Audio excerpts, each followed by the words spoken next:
സ്വന്തം നാവ് ഇങ്ങനെ പിടിച്ചോണ്ട് പറയണം, ഈ സാധനത്തിനെ സൂക്ഷിക്കണമെന്ന് നബിയുല്ലാഹി ഈസ അലൈഹി സ്വലാത്തു.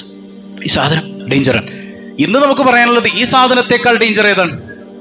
ഈ രണ്ട് വിരലുകളാണ്. അല്ലേ? ഒരു ദിവസം ഈ വിരലുകൾ കൊണ്ട് നമ്മൾ ചെയ്യുന്ന അത്ര അക്രമം നാവ് കൊണ്ട് നമ്മൾ ചെയ്യണില്ല. ഇന്ന് വിദ്വേഷം പരത്തുന്നത് നാവിലൂടെയല്ല, പിന്നെ വിരലുകളിലൂടെയാണ്. വായ കൊണ്ട് പറയാൻ ആർക്കും നേരമില്ല.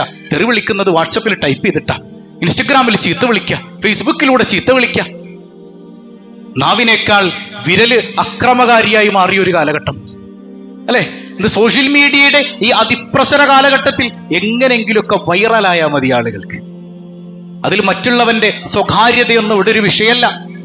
മറ്റുള്ളവരുടെ സ്വകാര്യതയൊന്നും ഒരു വിഷയമല്ല. ആരെങ്കിലും സ്വകാര്യമായി എന്തെങ്കിലും ചെയ്യുന്നുണ്ടെങ്കിൽ അതിൻ്റെ ഇടയിലേക്ക് ഒളിക്യാമറയുമായി പോകാൻ ഒരു നാണവും മാനവും ഇല്ലാത്ത ചെറുപ്പക്കാരുണ്ടായ ഒരു കാലഘട്ടത്തിലാണ് നമ്മൾ ഉള്ളത്. അത് തലക്ക് പിടിച്ചൊരു കാലഘട്ടം. ഇപ്പോ വാർത്തയിൽ നിറഞ്ഞു നിൽക്കുന്ന ദീപക് എന്ന സഹോദരൻ, അല്ലാഹു റബ്ബുൽ ആലമീൻ അദ്ദേഹത്തിന്റെ കുടുംബാംഗങ്ങൾക്ക് സമാധാനം നൽകി അനുഗ്രഹിക്കുമാറാകട്ടെ. ആ വീഡിയോ ആദ്യ മാത്രയിൽ കണ്ടപ്പോ നമുക്കതിലൊരു തെറ്റും തോന്നിയിട്ടില്ല. തെറ്റും ശരിയും നിർണയിക്കാൻ നമ്മളാളല്ല, കോടതി അത് വിധിക്കട്ടെ. എന്നാലും ഒരു തെറ്റാണങ്ങനെ തന്നെ ദുരുദ്ദേശത്തോടുകൂടെ ഒരാൾ സ്പർശിക്കുന്നു എന്ന് തോന്നുന്ന ഒരു സ്ത്രീയിൽ നിന്ന് ഉണ്ടാകേണ്ട ഒരു ലജ്ജാപരമായ സംഗതിയല്ലല്ലോ നമ്മൾ ആ വീഡിയോയിൽ കണ്ടത്. അതിനെ ചിരിച്ചും കളിച്ചും ആഘോഷിക്കുന്ന രീതിയിൽ തനിക്ക് കിട്ടാൻ പോകുന്ന ലൈക്കുകളെ കുറിച്ച്, കമന്റുകളെ കുറിച്ച് ഓർത്ത് ഹർഷപുളകിതയായി നിൽക്കുന്ന ഒരു അത്രമേൽ മോശമായ രീതിയിൽ ആ വീഡിയോ എടുക്കുന്ന ഒരവസ്ഥ. അതൊരു സ്ത്രീക്ക് ചേർന്നതാണോ? അതൊരു മനുഷ്യന് ചേർന്നതാണോ?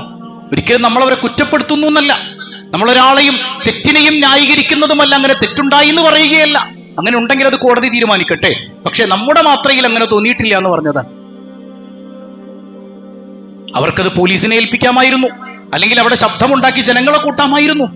പക്ഷെ നമ്മൾ ചിന്തിക്കേണ്ട ഒരു കാര്യം, ആ മനുഷ്യൻ തെറ്റ് ചെയ്തിട്ടില്ലെങ്കിൽ, നമ്മളിത് ആദ്യ മാത്രയിൽ കണ്ടല്ലോ, ആദ്യത്തെ ആ കാണുന്ന സിറ്റുവേഷനിൽ തന്നെ ആ മനുഷ്യൻ തെറ്റ് ചെയ്തിട്ടില്ല എങ്കിൽ അയാളുടെ അപമാന ഭാരത്തെ കുറിച്ച് ചിന്തിച്ചിട്ടുണ്ടോ നമ്മൾ? ദീപക്കിനെ കൊന്നത് ഷിംജിതയല്ല, നമ്മൾ എല്ലാവരും കൂടെയാണ്. ഷിംജിത മാത്രമല്ല, നമ്മൾ എല്ലാവരും കൂടെയാണ്. കാരണം എന്തേ? അങ്ങനെ ഒരു വീഡിയോ വരുമ്പോ തന്നെ അതിനെ വിധിക്കാനായിട്ട് ഒരുപാട് സോഷ്യൽ മീഡിയ ആങ്ങളമാർ ഇറങ്ങി പുറപ്പെടുക. പിന്നെ സ്ത്രീ സ്വാതന്ത്ര്യമായി, അയാൾ ചെയ്തത് വഴികേടായി, മോശമായി, അങ്ങനെ ചെയ്യാൻ പാടില്ല, അവനെ കൊല്ലണം, അവൻ്റെത് അരിഞ്ഞു കളയണം, അവനെ വെട്ടിക്കൊല്ലണം, എന്തെല്ലാം കമന്റുകളാണ്. ഇവൻ അച്ഛനില്ലേ, അമ്മയില്ലേ, ഭാര്യയില്ലേ, മക്കളില്ലേ, ഇവന്റെ അടുക്കൽ മക്കൾ സുരക്ഷിതരാണോ, എന്തെല്ലാം കമന്റുകൾ. ഇതൊക്കെ വായിക്കുന്നൊരു മനുഷ്യന്റെ മുമ്പിൽ അവന്റെ പിടുത്തം വിട്ടുപോയെങ്കിൽ ആരെയാണ് കുറ്റപ്പെടുത്താൻ പറ്റുക? ഇതിൽ ആ സ്ത്രീ മാത്രമാണോ കുറ്റക്കാരി? ഇവിടെ നമ്മളെല്ലാവരും തന്നെയാണ്. അതുകൊണ്ട് തന്നെ പരിശുദ്ധ ഖുർആൻ കൃത്യമായിട്ട് പറഞ്ഞു തരുന്നുണ്ട്, അങ്ങനെ പല സംഗതികൾ നിങ്ങളുടെ മുമ്പിലേക്ക് വരുമ്പോ ഒറ്റടിക്ക് നിങ്ങൾ വിധിക്കാൻ പോകല്ലേ. കുറച്ചു നേരത്തേക്ക് കാലു സലാമ, ഞങ്ങൾ അതിൽ ഇപ്പൊ അഭിപ്രായം പറയാനില്ല, അതിന്റെ ഫാക്ട് തെളിയട്ടെ. അതാണ് മുസൽമാന്റെ സ്വഭാവമെന്ന് കൃത്യമായി പഠിപ്പിച്ചു തരുന്നില്ലേ സയ്യിദുനാ റസൂലുള്ളാഹി സ്വല്ലല്ലാഹു അലൈഹി വസല്ലം? സ്ത്രീക്ക് സ്വാതന്ത്ര്യം വേണം, ഇതൊക്കെ യാഥാർത്ഥ്യം തന്നെ. അവൾക്ക് അനുകൂലമായി ഇവിടെ നിയമങ്ങൾ വരാൻ കാരണം എന്താണ്? ജന്മന അല്ലെങ്കിൽ പ്രകൃതിയ അവൾ പുരുഷനേക്കാൾ ദുർബലയാണ്. അതുകൊണ്ട് തന്നെ അവൾക്ക് കൂടുതൽ പ്രൊട്ടക്ഷൻ വേണ്ടതുണ്ട്. അതുകൊണ്ട് നിയമം അവൾക്ക് അനുകൂലമാണ്. പക്ഷേ ആ നിയമത്തെ ഒരിക്കലും ദുരുപയോഗം ചെയ്യാൻ പാടില്ല. അങ്ങനെ എത്രയെത്ര കേസുകൾ നമ്മുടെ മുമ്പിലുണ്ട്. അന്യായമായി ലൈംഗിക ആരോപണം നേരിട്ടവർ എത്ര പേർ. പക്ഷെ ഇതിൽ സത്യമില്ല എന്ന് തെളിഞ്ഞു കഴിയുമ്പോൾ അതൊരിക്കലും വാർത്തയാകുന്നില്ല.